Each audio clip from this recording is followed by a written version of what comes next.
Well, greetings and welcome to God Save the King. I am your host, Tim Kais. And as usual, you can listen to God Save the King on the Truth Be Told radio network every Friday night at 10 p.m. Eastern. So if you want to listen, one way you can do that is go to the Truth Be Told website, which is www.truthbetoldnetwork.org, and click on the big listen button. But there are a variety of platforms and a variety of applications that you can use to listen to God Save the King on the Truth Be Told radio network. We are available as a podcast on a variety of platforms, Anchor, Apple, Audible, Google, Spotify, Amazon, etc. So check your favorite podcasting platform. You'll probably find us there under Truth Be Told Radio Network. And there certainly are a variety of apps that you can use on your smart device to access the Truth Be Told Radio Network, and therefore God Save the King.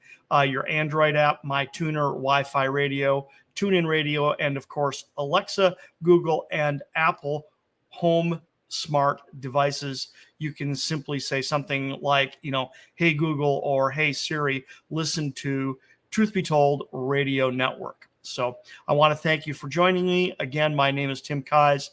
Today we're going to do something a little different.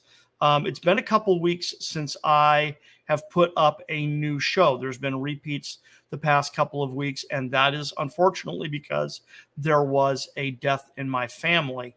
And what I want to do today, very simply, is I want to pay tribute to my brother, Dan Kais, who was unfortunately the member of my family who passed away 2 weeks ago today, I think it was, if I remember correctly. He passed away suddenly. It was unexpected. He was 67 years old, and he's going to be missed. But the reason I want to pay tribute to my brother Dan, frankly, is because he played an enormous role in God Save the King. And that's why I want to do that. In other episodes, I have mentioned him before. Anytime I ever tell the story about how God Save the King came to be, his name pretty much comes up.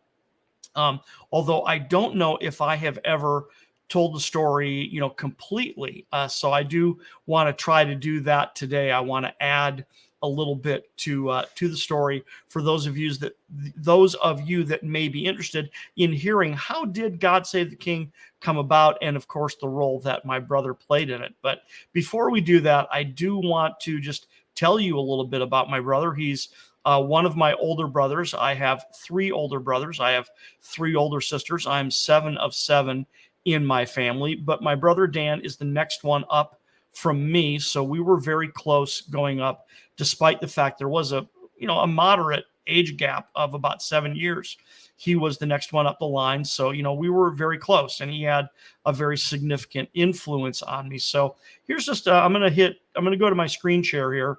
For those of you that are watching on video, unfortunately, those of you that are listening on radio, you're going to have to go to my YouTube page and check this out. And you'll be able to see pictures of my brother Dan and some of what he has done and why I am paying tribute to him today. But I'm going to hit screen share here and put up a couple of photographs of my brother Dan. We will let's start with this one. We'll start with this one right here. This is a picture of me and my brother Dan. So you can see the resemblance between the shot of me live and the shot of me standing there. And yes, that of course is my brother Dan leaning against my arm. This picture was taken about roughly 10 years ago at a family reunion. But that's a pretty good shot of my brother Dan. What a smile, got to tell you. He is absolutely going to be missed. But let's kind of go back to the screen share here and see what else we can do. Show you some other pictures about my brother and what he was like and what he was about and why his contribution to God Save the King was and is and remains significant. Here's my brother with his high school graduation photo. He went to an all boys military high school. So that's his graduation picture. I did not go to the same high school, so my graduation picture doesn't look the same, I will say. And then, like I said, if we kind of go in chronological order here, my brother was also a reenactor. He had the privilege of working at historic Fort Snelling in St. Paul, Minnesota. And this is a picture of him. I'm pretty sure that's, well, let's see, I got to get the cursor going here in order to make this work. So let me do that. Okay. So I'm pretty sure that's him right there in uniform, 1820s U.S. Army fort, stone fort built on the bluffs above the confluence between the Minnesota and Mississippi rivers in St. Paul, Minnesota. So he was a reenactor. He was a history buff like me. We were very much cut from the same cloth when it comes to that kind of stuff. So that's kind of moving forward in chronological order, because that would have been when he was in college. And let's see, what else did I bring up here? So after he graduated from college, my brother Dan was a faith-based entertainer. He was a dancer and a playwright and an actor. This is a photograph of him and his partner, who were doing a dance sketch, if I remember right, a dance sketch about being rodeo clowns. So hence the makeup and looking like a rodeo clown. And shout out to Joyce Burke there. Joyce, if you're watching, that's you and my brother Dan. And like I said, he was a faith-based entertainer for a while. Let's hit up another one here.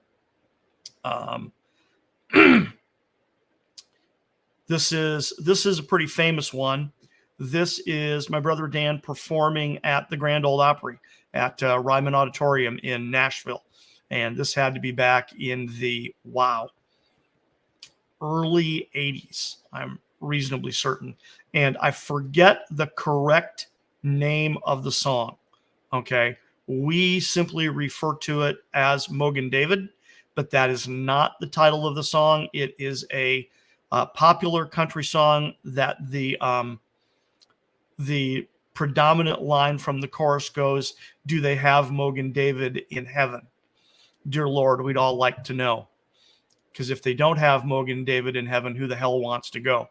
And this is my brother pantomiming a sketch to that song about Mogan David at the Ryman Auditorium in Nashville back in the early 80s. Let's see what else we got here. So like I said, he was graduated from high school, was a historical reenactor, then was a faith-based entertainer. He was an actor and a playwright. This is a shot of him in one of his plays. Very talented actor. Very talented playwright.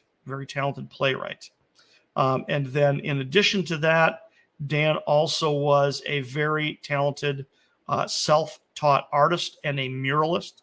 So he painted murals. Almost always they had historical content to them. This mural isn't finished. You can tell if you look closely that this mural is not finished. There's some of the details aren't finished just yet. You can see the flag there in the foreground is just a plain blue flag. So that means it's waiting for the other other elements of the flag. And there's my brother. I'm pretty sure this is the one that's in Fort Recovery, Ohio, that was painted on the exterior of a building there. But his work is all over West Central Ohio and Indiana, because he was a very, very, very talented man. And then last, but certainly not least, my brother Dan was a very dedicated family man. He loved his wife and kids right up to the end. And this is a shot of Dan and one of his grandkids. I think that's his first grandkid. I'm not exactly sure. He has several now, but I'm pretty sure this was the first from his son, Joe, my nephew, Joe. Good shot of him there. He was so thrilled to be a grandfather. And then one last one here. Someone managed to capture a really, really, really good shot of my brother. So here you go. Here it is. Come on. Kaboom. This is a really great shot of my brother Dan, very typical of his personality. Sure, he's all dressed up at my brother John's, or not my brother, my nephew John's wedding, his son John. Joe. John, oh, who cares?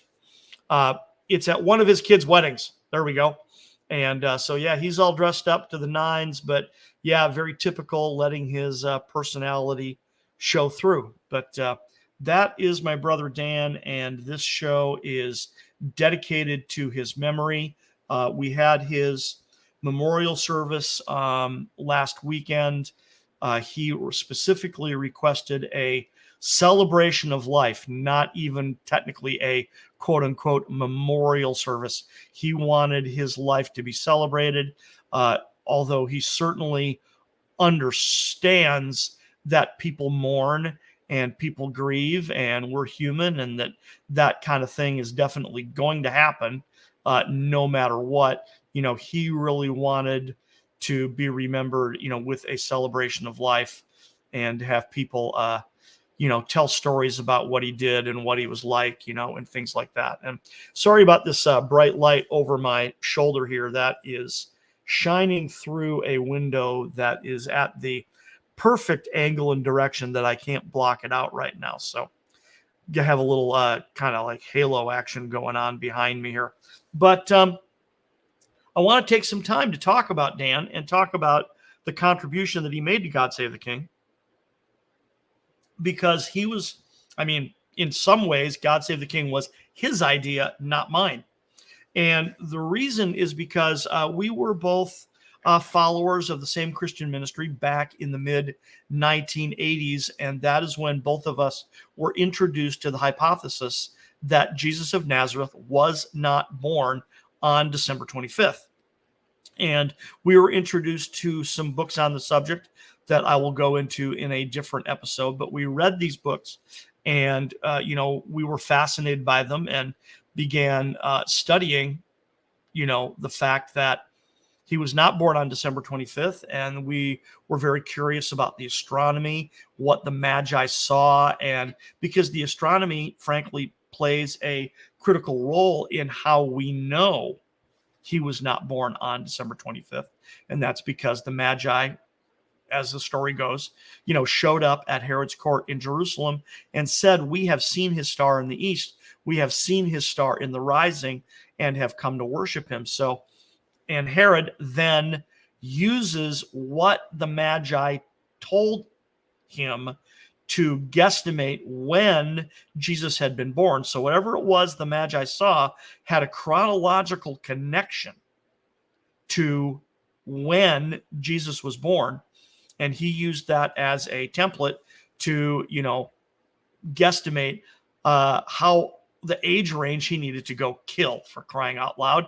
But that was his manner. He was a tyrant and was not beneath killing people that were a threat to his throne, because he was absolutely a tyrant and a megalomaniac and was paranoid about keeping his throne. And that's what he did. So he killed a couple of his own wives, killed a couple of his own sons, and so totally in keeping with his character that he would want to murder the newborn legitimate king of the Jews. So that's why the astronomy matters. So we read these books, back in the mid 1980s, and we were fascinated by them. And then right about that time, because he was a faith-based entertainer and a faith-based, playwright, he got commissioned to write like a 10-part dramatic series about the life and ministry of Jesus Christ. I believe it was 10 parts, right? And it was supposed to start with his birth and then go through his, his baptism and his earthly ministry and the Mount of Transfiguration. And of course, his death and resurrection and ascension. The whole idea was to tell the whole story.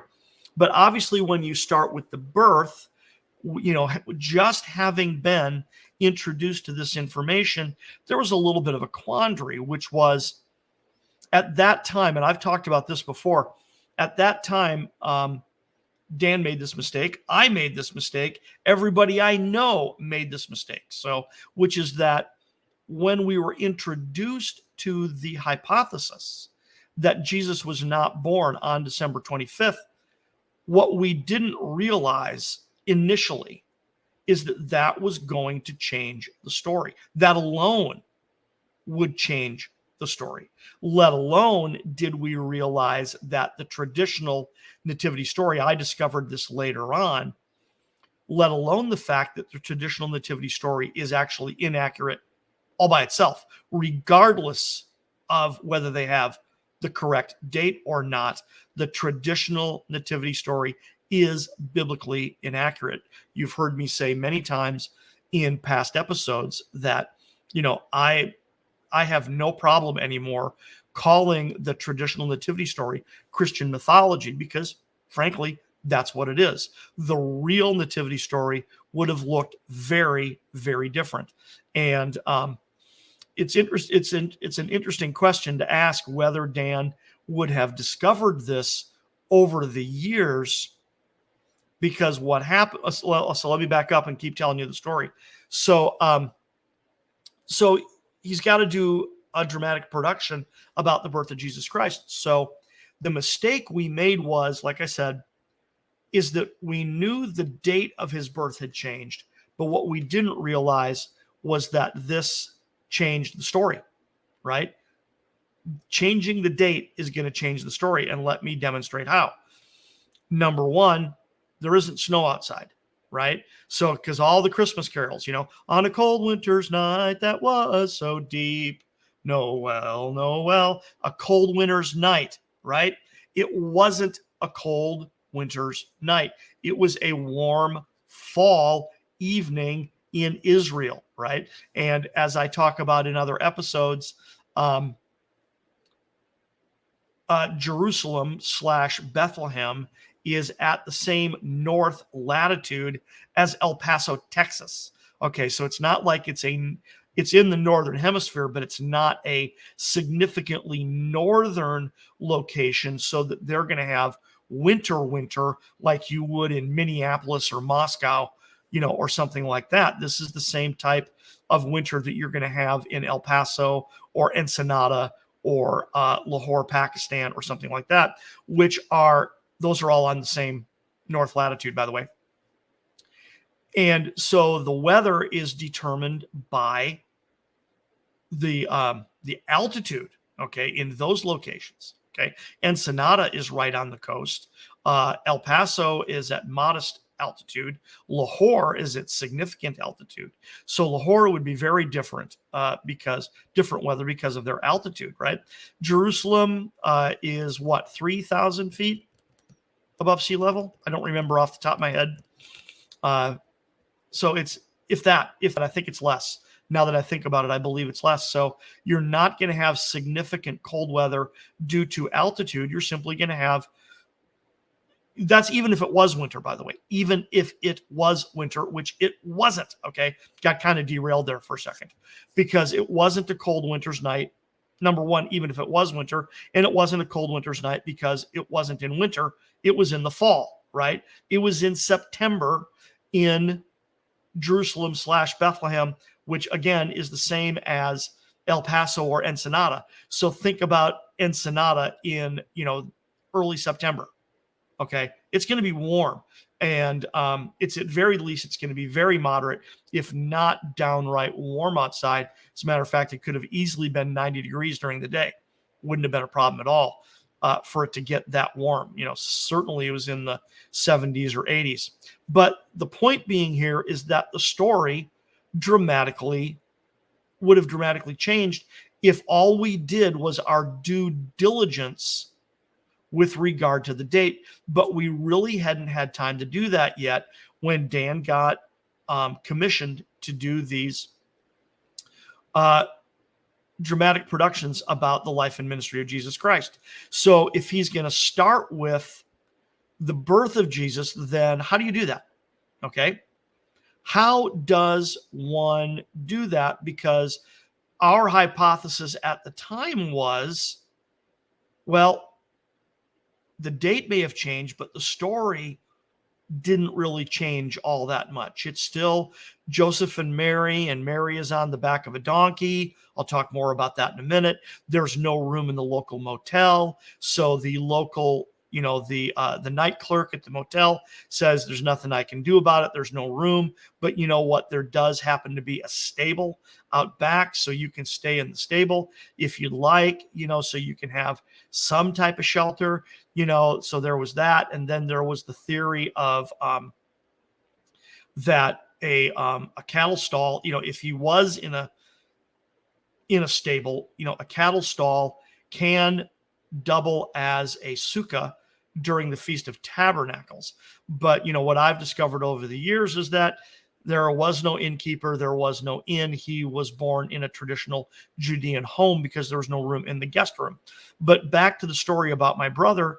So how do you tell the story? See, and this is the backstory behind how God Save the King came into existence, and now why we've got this wealth of information about the accurate nativity is all because of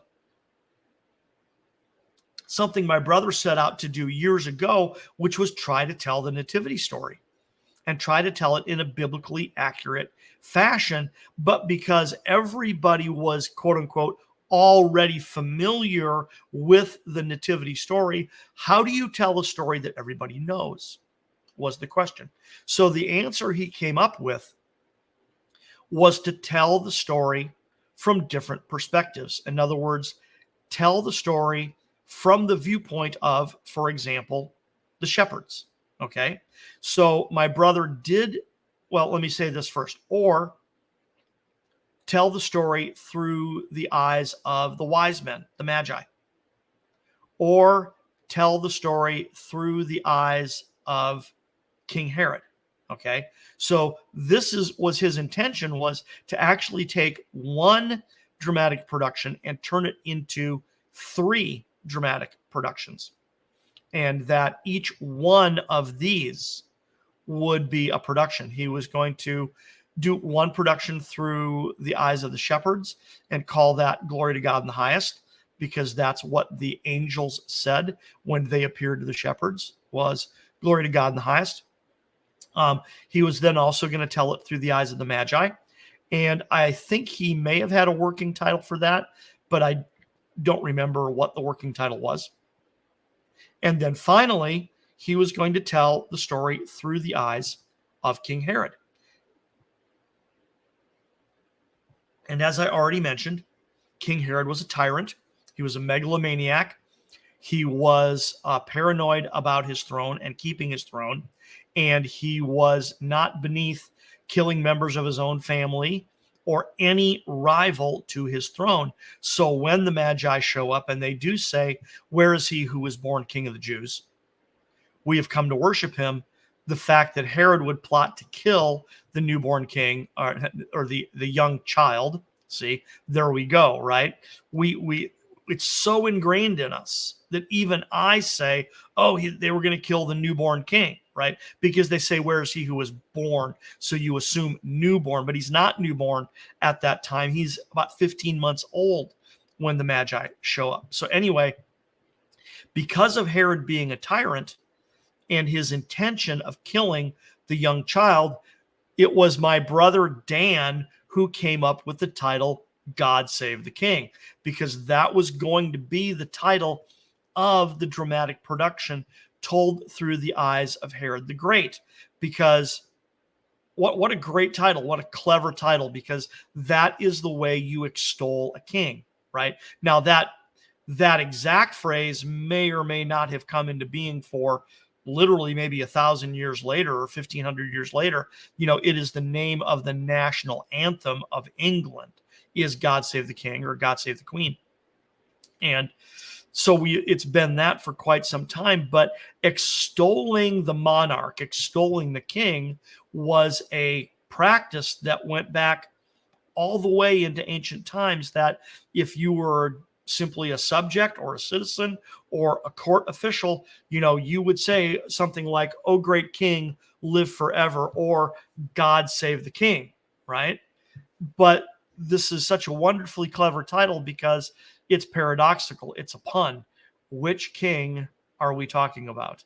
Are we talking about God Save King Herod and the yes men that undoubtedly surrounded his throne and said, "Oh, great king, live forever, God save the king"?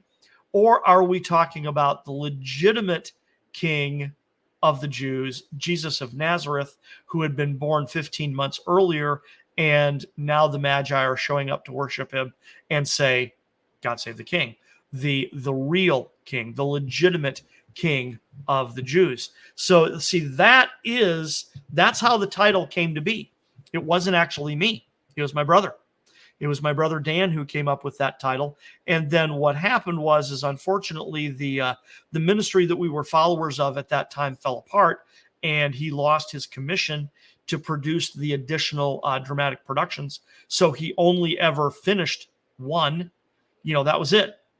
A big whopping one was all he ever got finished. And, that was it. But what I did is over the years, following my brother, doing these, getting this thing kicked off, right? Because I thought that was such a great idea, right? What a great idea. Tell it through the eyes of someone else, because we are so familiar, or we think we are so familiar, right? We think we are so familiar. And that is a key point. We think we understand the nativity story, but do we really? Because as I mentioned earlier, and this is the point, is that we assumed the story didn't change. And that was incorrect. The story did change. The story changes even once you change the birth date. The story changes. And then, of course, over the years, what I discovered was that not only did the story change because the birth date changed, but I discovered the fact that there was a fable that developed a couple of hundred years after Jesus walked the earth in his earthly ministry. This fable developed, okay? And then the fable became so common and so popular that it stuck, right? And then what we tried to do is we tried to fit the fable into the biblical record, and what a mess. What a mess. So, what I did, because I was pretty good at teaching the Bible, I started every Christmas season, with air quotes, right? Every Christmas season, I would teach about the nativity, but I would use these different points of view. I would say, what was going on with the shepherds? Who were they? What did it mean to be a shepherd in Israel at that time? And why did God choose them to, for the angels appeared to? Why didn't God choose, the religious officials, the Pharisees or the Sadducees or the priests serving in the temple? Why didn't he appear to them? Why didn't he send the angels to them? Why did he send angels to shepherds, watching their flocks by night in the field, right? So, and then what about the Magi? I mean, everybody is intrigued about what the Magi saw. And we, of course, are going to spend a lot of time talking about that. I've done some episodes recently talking about what it was the Magi saw, that I believe that it was a highly condensed series of astronomical events involving the planet Jupiter and the star Regulus in Leo, beginning in July of 3 BC and running through October of 2 BC. And it was this highly concentrated series of events involving these symbolically significant stars, planets, and asterisms that communicated to the Magi that a great king had been born. But, another question we have to ask about the Magi is, how did they know, right? And this has been a source of debate for, at least decades, if not centuries or even millennia, is what did they see? how did they know what to look for? Because over the years, we have learned a lot more about what we could rightly call biblical astronomy or biblical archaeoastronomy or Judean archaeoastronomy. And I won't try to unpack this all right now, but you've got this really interesting dream that Joseph had in the Old Testament, the patriarch Joseph, not Joseph, the husband of Mary, Joseph, the patriarch. Abraham, Isaac, Jacob, and then Jacob's son, Joseph, has this dream. He has two dreams, right? The first one with the sheaves, but then the second one where he tells his family that the sun and the moon and the 11 stars, which means the 11 constellations, bow down to me. And it's very provocative to take note that Joseph, at least in the biblical record, did not interpret the dream.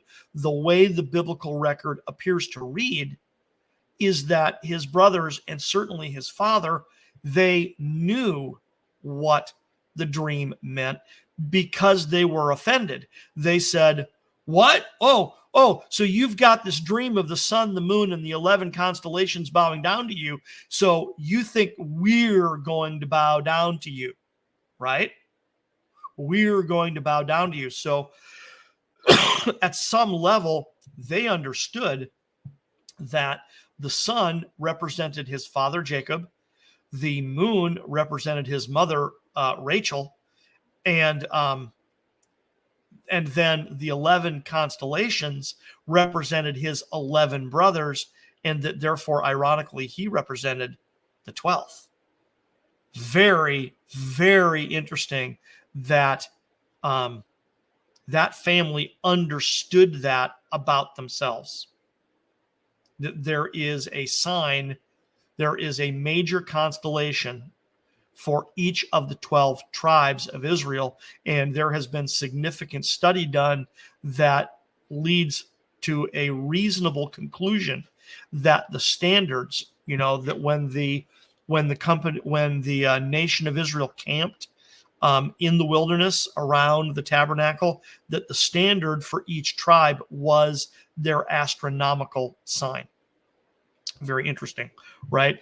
And then also you have a similar record. It's not a parallel record. That's not the right word to use, but you have a very similar interrelated record in Revelation chapter 12 in verse 1, the sign that we recognize as the birth of Christ, right? The birth of Jesus of Nazareth. Behold, a sign in heaven, a woman clothed with the sun and the moon underneath her feet, and on her head a crown of 12 stars, right?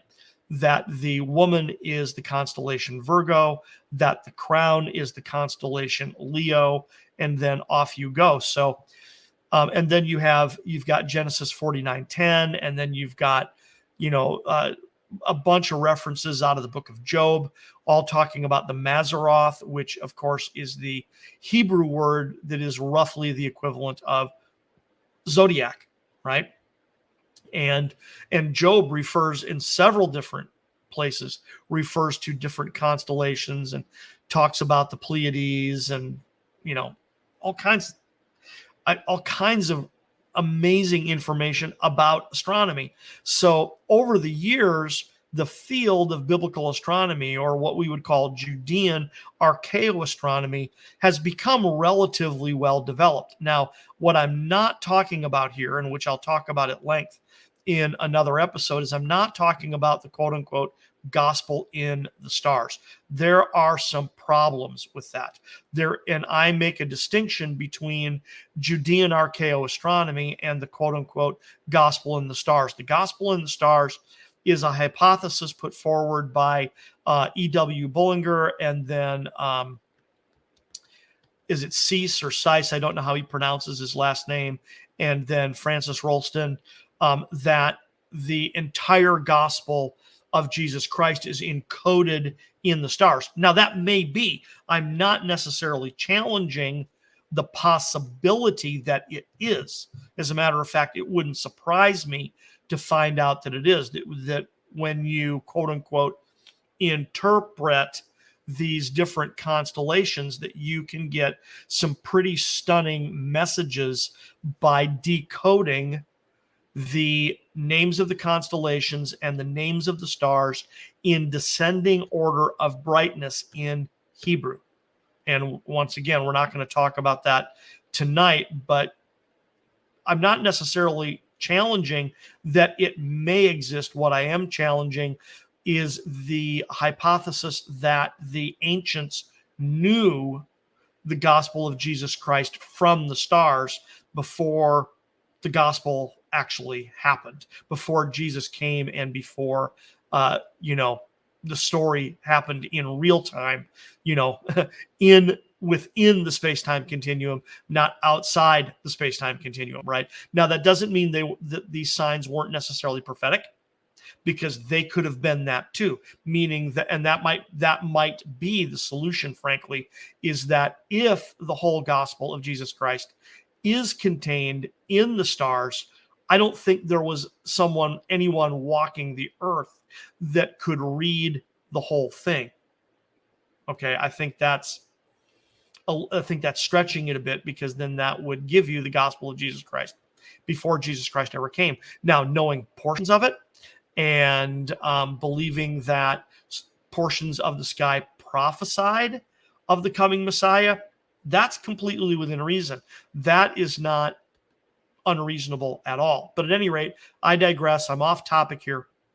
But this is, that's through the eyes of the Magi. What a great way to tell the story, right? So, through the eyes of the shepherds, through the eyes of the Magi, and then now through the eyes of King Herod. And King Herod, my God, we've already talked about that he's a tyrant, megalomaniac, paranoid about his throne. But we also have to remember that he ruled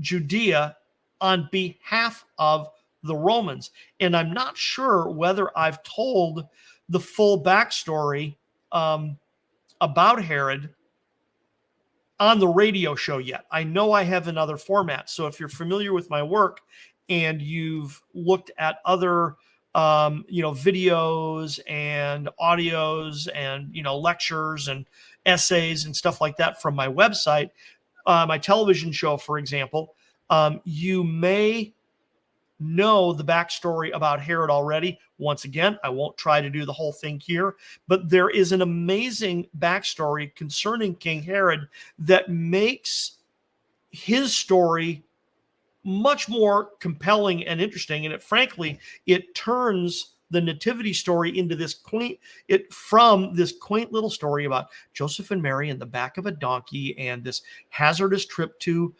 Bethlehem from Nazareth, and that they traveled alone, and that they were outcasts and they were rejected, and the evil innkeeper threw them out and made them stay in the stable where it was cold, and it was a cold winter's night, and blah, blah, blah, blah, blah, blah, blah. It changes all that, and it becomes this international political thriller is really what happens, because the short version is that when the Romans appointed Herod to be the client king of Judea, that's the proper word. Judea was not a Roman province yet. It would become a Roman province later after Herod died, and then Judea would have a provincial governor, right? At the time of Jesus' death, that provincial governor was Pontius Pilate, right? So we're all familiar with that name, okay? But it was not a Roman province yet. It was a Roman client kingdom, okay? So when Rome appointed Herod to be the client king of Judea and to run the country of Judea on their behalf, right? They didn't have it to give. Judea wasn't under control of the Romans at that time.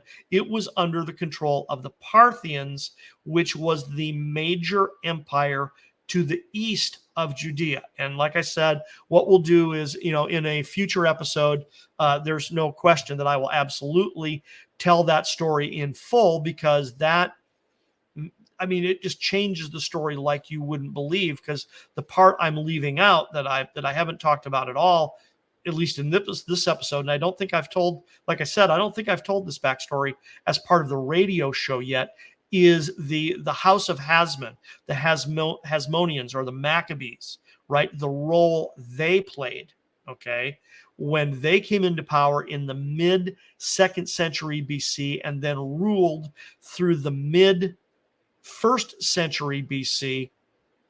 There were two Hasmonean princes, two brothers that started a civil war over the throne. And it's in that context that Herod came to power, okay? Because one brother ran off and allied himself with the Parthians, and the other brother ran off and allied himself with the Romans. And, very close to starting what would be the equivalent of a world war, is kind of what was going on here, because Rome and Parthia were already at war. They were the two superpowers of their day. And that is exactly the correct term to use. They were the superpowers of their day. And it would have started a massive, massive conflict in that region. So, like I said, when the Romans appointed Herod, the client king of Judea, Rome, did not have it to give. So their commission to Herod was not only, we're making you king of the Jews, but now you've got to go conquer the country on our behalf so that you can even have a country to run, right? If you don't take it back, no country for you, no cheeseburger for you, no country for you. If you don't successfully take back Judea from the Parthians. And now Herod had his own private army waiting for him back in Judea. It was a combination of Judean and Samaritan and Idumean and Nabatean soldiers that were under his command. But the Romans also gave him a number of Roman legions for him to utilize to retake Judea from the Parthians, and it took him 3 years to do it. Took a minute for him to get that done, but then he finally reclaimed Judea and therefore was able to announce that he was, in fact, the king of the Jews, the king of the Judeans, the client king representing Judea for Rome. And just a quick side note here, he also administrated the city of Damascus for the Romans. So by the time he had consolidated his power, it wasn't just Judea itself, not just this little tiny sliver. He expanded his influence, okay? So and we know for a fact, we know beyond a shadow of a doubt, that he administrated Damascus for the Romans, which is part of why I believe that legitimately what happened is that when the Magi made their trip from the Parthian homeland, most likely the capital city of Ctesiphon, but also probably from other cities as well, and they amassed this giant entourage that would have traveled northwest along the Euphrates River as part of the network of what would become the Silk Road, right? The Silk Road was frankly opened up by the Parthians, okay? The name Silk Road did not get attached to that network until the late 19th century, but it was the trade of silk, okay, is why it got that name, because all through Central Asia, that's the roughest part of that trade route, right? What today would be Kazakhstan and Turkmenistan and those Central Asian former Soviet republics, that is the worst part of the journey. It's where it's the most treacherous, it's the most dangerous, it's the hardest to traverse, right? But it was the Parthians that the Chinese opened up trade with Central Asia, and then it was the Parthians that opened up trade from Central Asia to the Levant and therefore Europe, when the Parthian Empire was at its peak, right? Because at its peak, the Parthian Empire extended from, far eastern, like Afghanistan and maybe even India, right? Bactria, all the way to the Levant, to Upper Mesopotamia and the Levant, right? They reconquered a huge chunk of Alexander's domain. So it's perfectly fitting that it would be the Parthians who would, open that section of the Silk Road and thereby, open trade, to China, right? Which is why, and I'll go there briefly. I don't have documentation of this. When I get documentation, I'll share it. But there is a reasonable theory that magi from the Far East were also part of the entourage that visited the young child Jesus. That you not only had Parthians, but that you even had East Indians and even Chinese who made the trek. Okay. That's a theory. It's a hypothesis, throwing it out there. Haven't proved it yet. Don't have the documentation just yet. I have a couple of indicators that point that way. I'll be more than happy to share it to you when I find it, because if and when I do, that will be a blockbuster, because they're according to one source, but like I said, I can't document this. It's a source, but it's a pretty lightweight source.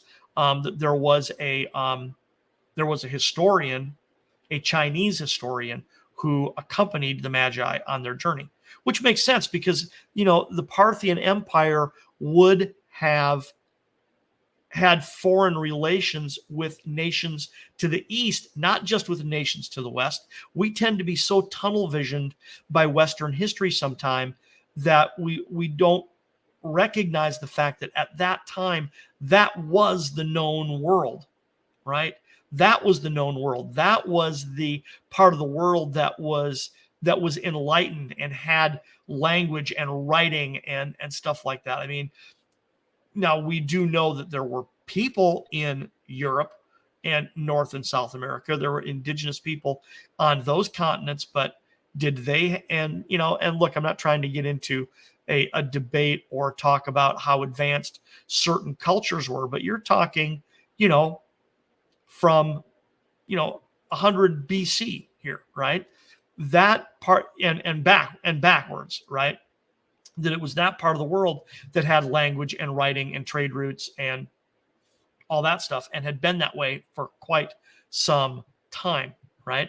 But these are the parts of the story that really change this into this amazing story that is not just this little quaint Joseph and Mary on the back of a donkey, and there may or not have been a donkey. It's hard to say. If she was 8 months pregnant, there probably wasn't a donkey. Now, since I've done all my research, I think they traveled much earlier. I think Mary might have been only about 4 months pregnant, in which case now maybe there could have been a donkey again, right? Because 4 months pregnant, she probably could have ridden a donkey, but at 8 months, not so sure about that. Anyway, but this all goes back to, like I said, this all goes back to my brother Dan. And that is why this show is dedicated. It's a tribute to my brother Dan Keyes. He is the man who came up with the original title, God Save the King. And then I'm the one who, borrowed / stole that title and ran with it as a teaching tool. Because at first, I was, like I said, I was making the same mistake he was, which is that I really didn't think that the story changed very much. But then the more I learned, the more I researched, the more I realized, oh, yeah, it does. Yeah, it changes a lot. That number one, if he wasn't born in winter, if he was born in the fall, that changes the story all by itself. And then over years, I also discovered that there was a fable that was composed about 200 years after Jesus walked the earth as part of his earthly ministry, and that fable became, for lack of a better, well, here I'll choose the better. And I was going to say canonized, but that's not the right word. The better word is systematized, right? That the traditional nativity story became systematized, and that became kind of like the official story, and you didn't rock the boat, right? But now, 2,000 years later, there's me and a lot of others like me. I am not the only one by a long shot who are looking at the traditional nativity story, reading the Bible, reading the biblical record, and going, wait a second, it didn't look like that. It just didn't look like that at all. the likelihood, I'm beating a dead horse, pun intended here, beating a dead horse, the likelihood that Mary rode a donkey, probably not. That he was born in a stable, nope, sorry, right? Wasn't born in a stable. Number one, they didn't have stables, right? that was not a common architectural feature in ancient Judea. Stables almost did not exist. They certainly didn't exist among the lower classes. If you were rich, you might be able to afford a separate dwelling for your animals, but not if you were poor. If you were poor, you kept your domestic animals in your house, right? But these are all common misconceptions that we have misunderstood for decades and generations about the nativity story. Mary probably didn't ride a donkey. The journey from Nazareth to Bethlehem was not necessarily hazardous. Sure, travel then wasn't what it is today, right? You didn't, but because what's the word I want to hear? Use the ubiquitousness of hotels and restaurants was not what it is today. Sure, there were places you could get a meal. Sure, there were places you could spend the night. That did exist, but not like it does today. No way. You didn't have hotels and motels, every couple of miles. There were very few and far between, scattered about a day's distance, right? Did you have a place where you could get a meal? Well, yeah, you probably could, but you traveled with your own food so that you could stop and eat. You couldn't pull into a restaurant necessarily while you were on the road, right? Like I said, wasn't born in a stable. Other misconceptions: the Magi did not arrive the same night he was born. The Magi and the shepherds never saw each other. Doesn't matter how, once again, going to use our old joke that we use all the time here. Doesn't matter how symmetrical that makes your nativity scene when you set it up during the holidays with the shepherds on one side and the Magi on the other. Doesn't matter how symmetrical it makes your nativity scene. The shepherds and the Magi were not there at the same time. When it comes to the Magi, they weren't kings, right? They weren't kings. They were king makers. They were members of the House of Magistanes in the Parthian Empire, and their job was to oversee royal succession. So that makes their showing up at the court of Herod the Great extremely provocative, because they show up and say, hey, where is he who was born king of the Jews? And these are the guys that appoint the new king. So that's extremely important. And it's not a Christmas story. He wasn't born on December 25th. So calling the nativity story the Christmas story is disingenuous. It wasn't the first Christmas. It wasn't the first Noel. That is a kind of very disingenuous history revisionism and reverse engineering to place all of that, those kind of that kind of symbolism and that kind of metaphorical language, to dump that on the nativity when that clearly developed much later. So a long list of common misconceptions to the nativity story, but it was all started that this research project and investigation into what the nativity story really would have looked like was my brother Dan played a big role in why I now have this show, have a television show, and have done the extended research that I've done into the nativity, is because of the conversations he and I had back in the mid 1980s after having read a book with the hypothesis that Jesus was not born on December 25th, and then him being commissioned to do a dramatic series about the life and ministry of Jesus Christ, and that he came up with the very clever idea to call one of the productions, one of the episodes, so to speak, God Save the King, because of the conflict between Herod the Great and the legitimate king of the Jews, Jesus of Nazareth. So I'm going to wrap it up there. Thank you for joining me. Again, my name is Tim Keyes. I am the host of God Save the King. You can listen to God Save the King every Friday night at 10 p.m. Eastern on the Truth Be Told radio network. Once again, you can go to the Truth Be Told Radio Network website, truthbetoldnetwork.org, and click on the big listen button. You can listen there.